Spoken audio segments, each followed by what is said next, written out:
Today we're doing it on the OnePlus 10 Pro. Now, I'm not feeling terribly awesome today because I'm having some complications from a surgery that I had over a year ago. So because of that, I have to take it a little bit easy today. But it is sunny out for the first time in what feels like forever, so we have to go outside. And so let's explore my hood a little bit while we talk about this phone. But first things first. I very much forgot that today was a weekend, and it's sunny out, it's a weekend, so my neighborhood is packed. It's just a giant pallet of fortune cookies on the side of the road. Is that bad luck?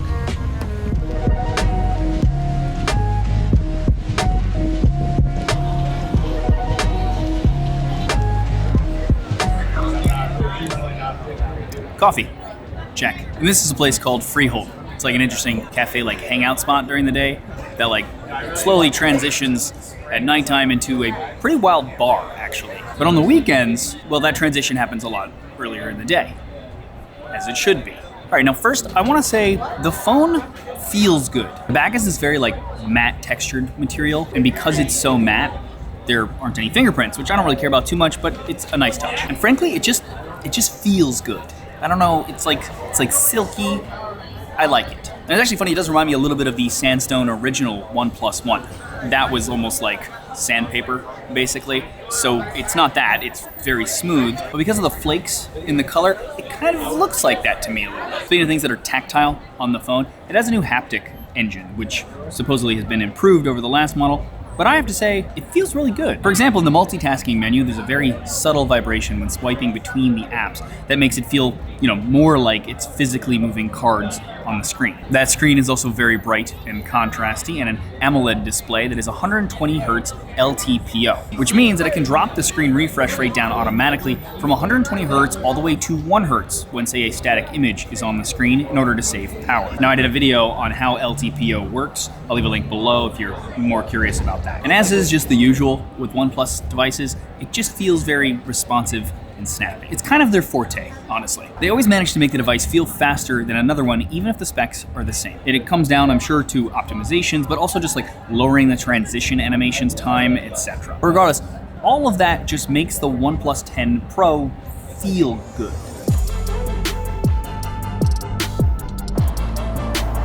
At least they left a note.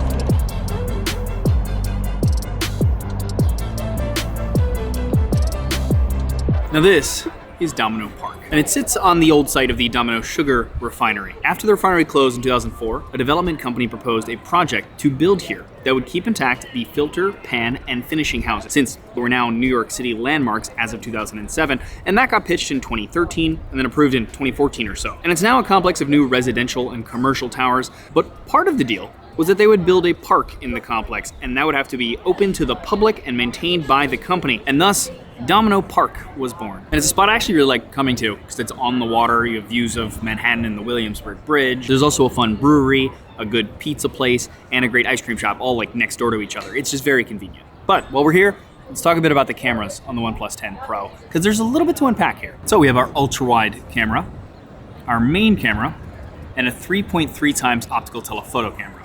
But you'll notice the Hasselblad logo around the camera bump. And if you're not familiar, they are a luxury camera company started back in 1941, and they became pretty famous for taking all the photos on the moon. Now this is similar to Leica on Huawei, Zeiss on Vivo. Well, I have many thoughts on why those companies have all made partnerships with those camera companies. We'll leave that for another video. On the OnePlus 10 Pro, what it basically means is that Hasselblad did all the color science for the cameras. And so, colors are supposed to match their color science that they use in their cameras and be more natural, which in some cases, it is actually. But at this point, I feel like these are all just personal preferences as to how you like your images to look. So you guys can be the judge for yourself with all the photos in this video. The other thing I thought was interesting was that even though the ultra-wide camera is apparently shooting 110 degrees field of view by default, you can actually select 150 degrees field of view as a special camera mode to get a much wider shot. Now you can't change the aspect ratio in this mode, and you do lose a little bit of the lens distortion correction. But at least having a super ultra-wide camera like this feels like a new focal length. It's something that maybe I would use more than, say, I don't know, a macro camera.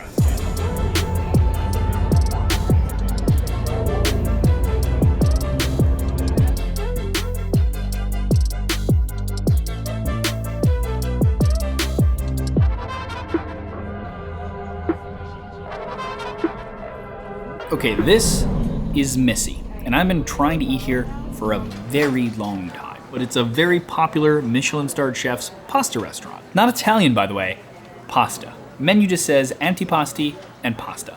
There's no chicken marsala here. Well, it happens to be nearby the park we were just at, so I figured I'd give it a shot. And it turns out they have a seat for one at the bar. Not gonna lie, kind of excited. All right, while we're here though, let's talk about the video on the phone. Now, you can shoot in up to 8K, 24 frames per second, but the thing I like more than that is the fact that we can shoot in 4K 120 FPS, which just means to me that I can use that to then be able to slow it down in post to get more like fun slow-mo shots that are still crisp. And unlike shooting in a dedicated slow-mo mode, which automatically makes the clip slow when it's done recording, this allows you to decide after the fact. It's something I actually used to do a lot with my real camera, my Sony a7S III. Now for battery, we have a 5,000 milliamp battery and fast charging with the new 65 watt Super VOOC charger that gets it from 0 to 100 in about 34 minutes. And actually comes with the phone in the box, which is impressive considering how all of the other phone makers have kind of given up on it.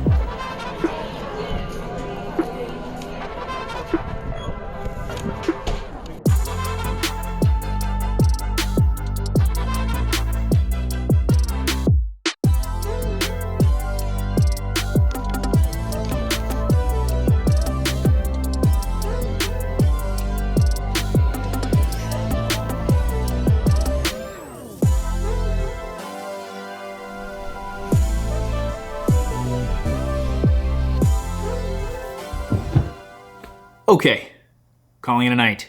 It is 9:12 p.m.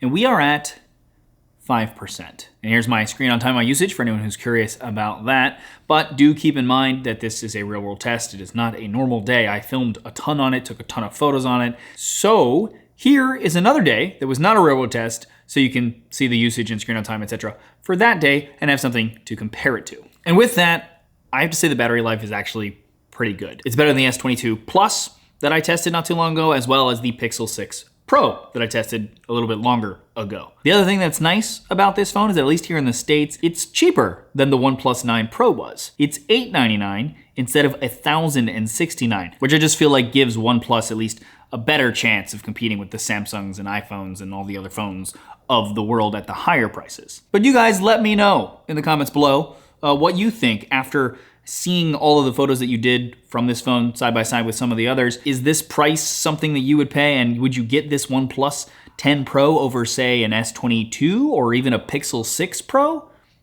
Curious about your thoughts. Always appreciate hearing from you guys. But as always, regardless, thanks for watching.